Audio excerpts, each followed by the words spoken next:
دیکھے ہیں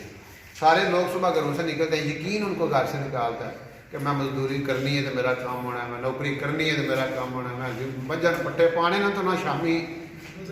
دودھ لینا نے تو ٹپ جاندیاں نے پٹے نہ پائے ہو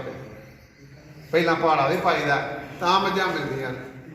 بات یہ ہے کہ وہ یقین ہے ان کو، زمیندار 6 مہینے فصل کی راکھی کرتا ہے، اسے یقین ہے کہ میں نے راکھی نہ کی مجھے فصل میرے گھر میں نہیں آئے گی، مجھے کڑک کو نہیں کار ہونی۔ تو یہ آپ نے بڑی مشہور محاورہ سنا ہوا ہے کہ دنیا محاورہ بھی ہے اور ربی کا مقولہ بھی حدیث بھی ہے، دنیا مزرعۃ الآخرہ، دنیا آخرت کی کھیتی ہے، جو بو گے وہی کاٹو گے، as you sow shall you rape,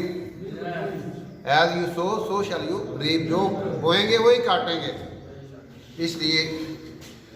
کنڈے لا کے بندہ فلاں دی امید نہ رکھے، بھڑے عمل کر کے آکھے کوئی اتوں کوئی باہ پھاڑ لے دا مینوں، نہیں کوئی باہ نہیں پھڑتا۔ اللہ کے رسول صلی اللہ علیہ وسلم نے فرمایا عمل کرو عمل، یہ نہ ہو اپنے خاندان والوں سے کہہ رہے ہیں، یہ نہ میں دیکھوں قیامت کے دن تمہارے کندھوں پہ بوجھ پڑا ہوا میں تمہاری مدد نہیں کر سکوں گا۔ یہ اللہ کے رسول صلی اللہ علیہ وسلم اپنے خاندان والوں پہ واضح کر رہے ہیں کہ آج اسی بڑے مطمئنو سانوں جی فلانے باہ پا لینی، فلانے باہ پا لینی، پرانے پار لگا دینا، اتنے ہر ایک اپنی پی ہوتی لکل امرئ منہم یومئذ شأن یغنیہ۔ قرآن کہتے ہیں اس دن ہر بندے کو اپنی پڑی ہوگی کہ میرا کی بننا ہے، میرا کی بننا ہے، حتیٰ کہ قیامت کے دن عیسیٰ علیہ السلام سے نبی کہہ رہے ہیں یا رب نفسی، آدم علیہ السلام کہہ رہے ہیں یا رب نفسی، یحییٰ علیہ السلام اور ہارون علیہ السلام اور موسیٰ علیہ السلام، ابراہیم علیہ السلام، سارے انبیاء کہہ رہے ہیں یا رب نفسی نفسی، میرا کیا بنے گا۔ ایک ہستی ہوگی قیامت کے دن،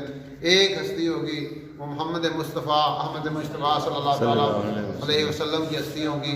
وہ کہہ رہے ہیں یا رب امتی، میری امت کا کیا بنے گا۔ تو ہم اپنے نبی کا تو پاس کریں کچھ، ان کا تو خیال کر لیں، کل اللہ کے رسول کو منہ کیا دکھائیں گے اگر ہم نے سنت کے خلاف زندگی گزاری۔ تو اس لیے ہمیں محنت کرنی ہے اور محنت کر کے اپنے دین کو سیکھنا ہے، دین کے مطابق زندگی گزاری ہے مشکل کام، آسان کام نہیں ہے۔ اس وقت سارا معاشرہ بے دینی کا شکار ہو چکا ہے، اس وقت یوں سمجھیں طوفان ہے اور اس کے اگینسٹ چلنا کتنا مشکل ہوتا ہے، سیلاب آ گئے پانی تیزی سے جا رہا تو اس کے اگینسٹ چلنا مشکل ہے، اس کے ساتھ بہنا بڑا آسان ہوتا ہے۔ آج بے دینی کا طوفان ہے، بے دینی کا سیلاب ہے، فحاشی کا بے حیائی کا سمندر ہے، وہ ٹھاٹھے مار ہے، اس میں اپنے آپ کو بچانا that is a very difficult task. لیکن اس کے لیے یہ ہے کہ جب بندہ اس ماحول میں جاتا ہے، ماحول میں جانے کی